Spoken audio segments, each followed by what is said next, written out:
Hi అండి. నేను Lakshmi. Welcome to my channel మా ఇంటి మహాలక్ష్మి. మేమైతే ఈరోజు గడ్డి కోసేదానికని వచ్చేసాము తోటలోకి. తోటలోకొచ్చి ఏమేం చేసాము, ఏంటి అనేది మీకు చూపిస్తాను. వీడియో అయితే చూసేసేయండి. కొడవళ్ళ కోసము వేరే తోటలోకెళ్ళాడనమాట మా పనిచేసే అబ్బాయి. ఈ లోపల మేము తోటలో చింత చెట్టుకు బాగా చింత చిగురు ఉన్నిందనమాట. ఆ చింత చిగురు కోసుకుంటున్నాము. భలే ఉంది చెట్టుకి. ఆ చింత చిగురంతా కోసుకొని తర్వాత గడ్డి కోసుకుందాంలే అని చెప్పి ఈ లోపల చింత చిగురంతా కోసేస్తున్నా అనమాట నేను. అందిన అది పప్పు కూర చేసుకోవచ్చు, లేదా ఇంకేదైనా ఎండు చేపలతో చేసుకోవచ్చు. చింత చిగురు వేసుకొని చాలా టేస్టీగా ఉంటుంది. అందుకోసం అయితే ఈ చింత చిగురిని కోసేస్తున్నాను నేను. సూపర్ టేస్టీగా ఉంటుంది. ఈ సంవత్సరంలో ఫస్ట్ టైం తినబోతున్నాం అనమాట ఈ చింత చిగురుతో కూర చేసుకొని. ఆ అబ్బాయి వెళ్ళి కొడవళ్ళ తెచ్చే లోపల ఇది కోసుకోవచ్చులే అని కోస్తున్నాము. లేదంటే మళ్ళీ రోజు అది పనిగా వెళ్ళి కోసుకోవాలి. బాగా అందుతున్నాయి మండలు కూడా, చింతమండలు అవి కొమ్మలు. అందుకని కోస్తున్నాను అనమాట. గడ్డి ఈ మధ్య అంతా ఎండుగడ్డే వేస్తున్నాము మేమైతే బర్రెలకి. గడ్డి రాలేదు, అవి పెరగలేదన్నమాట మేము చల్లిన గడ్డి. ఈరోజే ఫస్ట్ టైం అయితే మేము గడ్డి కోయడానికి వచ్చాము. చింత చిగురు భలే ఉంది కదా, బాగా లేతగా ఉంది. ఇదన్నమాట మేము చల్లిన జొన్నలు చల్లాము. ఇంతకుముందు వరి నాటున్నాము.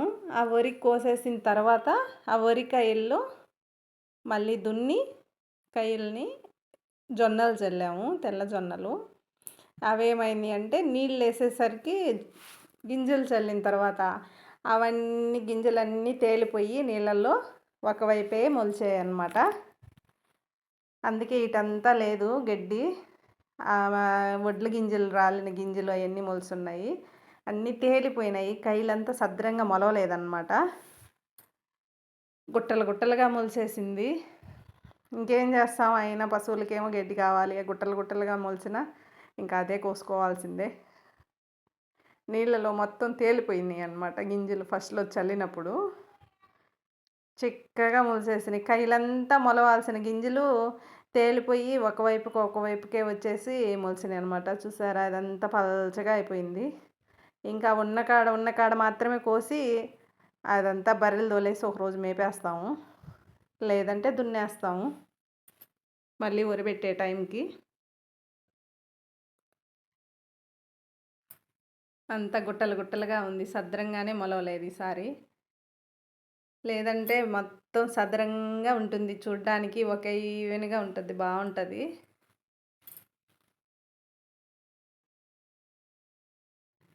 మొలిసిన కాడేమో మొలిసింది, మొలవని కాడ మాత్రం అంతా తెరపలుగా వచ్చేసింది.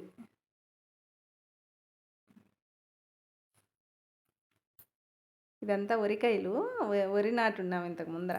వరి కోసేసిన తర్వాత చల్లాము ఇది. ఎంత ట్రై చేసినా ఈ ఎండాకాలం వచ్చేసరికి పచ్చిగడ్డి అంది లేకపోతున్నాం మేము. ఇక ఈరోజైతే ఫస్ట్ టైం కోస్తున్నాం అన్నమాట ఈ జొన్నని. ఈరోజే స్టార్ట్ చేసాము. అంతా గుట్టలు గుట్టలుగా మొలిచింది, అదే కోసుకుంటా ఉన్నాం. ముగ్గురం కలిసి కోస్తున్నాం గడ్డి. ఒక్కరమే కొయ్యాలంటే కష్టం అనమాట, సరిపోదు, బాగా టైం పట్టద్ది. కాబట్టి ఎలాగో ఉన్నారు కాబట్టి వాళ్ళు పనోళ్ళు కూడా వచ్చారు. ఇక ఈరోజే ఒక అతను అయితే వెళ్ళిపోతాడు, ఇంకా రేపటి నుంచి ఇంక పనిలోకి రాడు. వేరేది ఇక్కడికి వెళ్ళిపోతున్నాడు, వాళ్ళ సొంత ఊరికి వెళ్ళిపోతున్నాడు అనమాట. ఒక అతను అయితే ఉంటాడు.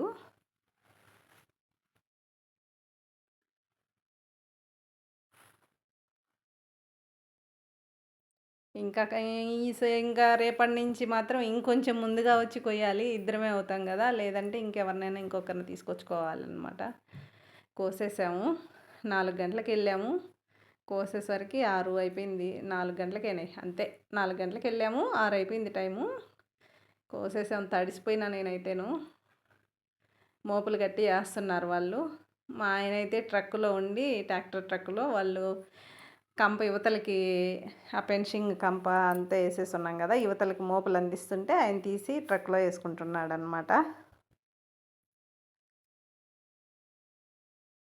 వాళ్ళు మోపులు కట్టించేస్తున్నారు. వస్తూ వస్తూ కుదురుగా ఎందుకు రావాలి, తోటలో మామిడి చెట్టు ఉంది, కాయలు కోసుకొని వచ్చుకున్నాం. ఈరోజు చింత చిగురు, మామిడికాయలు ఎన్ని కోసుకొచ్చుకున్నాము. ఇంటికి వచ్చామా, ఈ లోపల ఆవులు బర్రెలు అన్నీ గేటు దోసుకొని లోపలికి వెళ్ళిపోయి శుభ్రంగా పాలు దాపేసుకున్నాయి. ఈ ఆదాయం అన్నమాట ఈరోజు చేసిన పని. చూసారా ఎట్ట శుభ్రంగా తాగి, అన్నీ బర్రెలు అయితే బర్రెదోళ్ళు తాగేసి పడుకొని ఉన్నాయి, ఆవులు అయితే ఇప్పుడు తాపేసుకొని ఉన్నాయి అన్నమాట. అన్ని పాలన్నీ దాపేసుకున్నాయి. కోపం చిన్నగా రాలేదు నాకు. వచ్చే లోపలనే గేటు దోసుకొని మొత్తం లోపలికి వచ్చేసినాయి ఆవులు బర్రెలు అన్నీను. నేను అనుకుంటూనే ఉన్నాను అనమాట, తొందరగా వెళ్ళి ఆవులు బర్రెలు కట్టేయాలని. ఈ లోపలనే అవి గేటు దోసుకొని వచ్చేసాయి. అన్నీ బయటే పడుకొని ఉంటాయి వచ్చి, అయినా వచ్చేసాయి అన్నమాట. అంతకంటే ముందు చూడండి నా వీడియోస్ ఎలా ఉన్నాయి ఏంటనేది కామెంట్ చేసి చెప్పండి. కొత్తగా ఎవరైనా ఛానల్ చూస్తున్నట్టయితే ప్లీజ్ సబ్స్క్రైబ్ చేసుకొని సపోర్ట్ చేయండి. వీడియో మొత్తం చివరి దాకా చూడండి, లైక్ చేయండి. మేమేం పనులు చేస్తున్నాము అవి మాత్రమే నేను వీడియో తీసి అయితే పెడుతున్నాను. అంతేనండి వీడియో. Thank you.